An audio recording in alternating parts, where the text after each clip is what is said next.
गर्मी के दिन थे। शाम को एक डक झील के पास ट्री के नीचे अपने एग्स देने के लिए अच्छी जगह ढूंढ रही थी।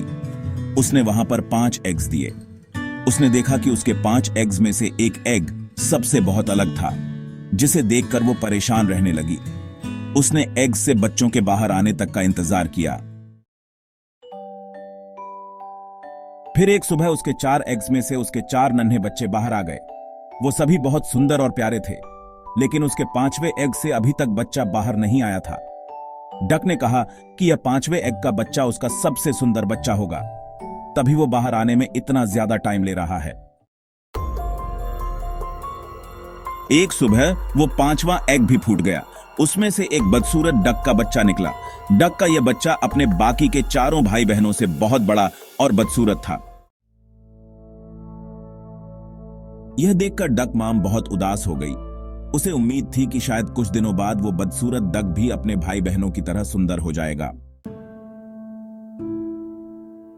कई दिन बीत जाने के बाद भी वो डक बदसूरत ही रहा। बदसूरत होने की वजह से उसके सारे भाई बहन उसका मजाक भी उड़ाते थे और कोई भी उसके साथ नहीं खेलता था। वो बदसूरत डक का बच्चा बहुत उदास रहने लगा।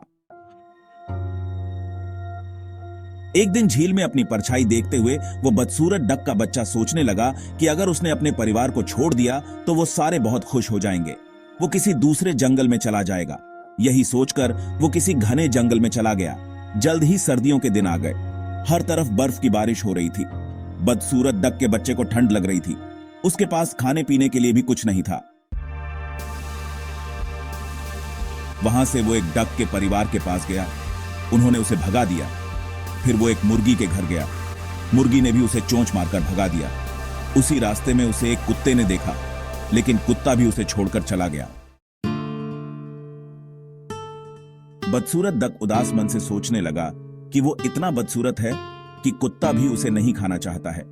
उदास होकर वो बदसूरत डक का बच्चा फिर से जंगल जाने लगा। रास्ते में उसे एक किसान दिखाई दिया। वो किसान उस बदसूरत डक को अपने घर ले गया। वहां पर उसे एक बिल्ली परेशान करने लगी, तो वो वहां से भी भाग गया और फिर से एक जंगल में रहने लगा। कुछ ही दिनों में बसंत का मौसम आ गया।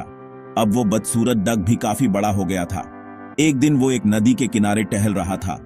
वहां पर उसने एक सुंदर राजहंसी को देखा, जिससे उसे प्यार हो गया।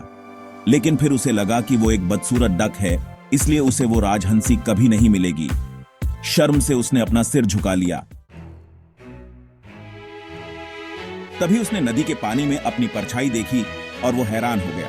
उसने देखा अब वो बहुत बड़ा हो गया है और एक सुंदर राजहंस में बदल गया है। उसे यह एहसास हो गया कि वो एक हंस है। तभी वो अपने बाकी के डक भाई बहनों से काफी अलग था। जल्द ही उस बदसूरत डक से राजहंस बने उस हंस ने हंसिनी से शादी कर ली और दोनों खुशी खुशी रहने लगे।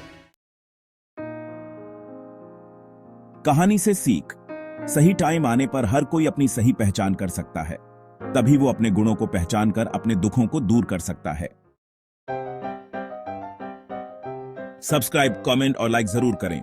धन्यवाद।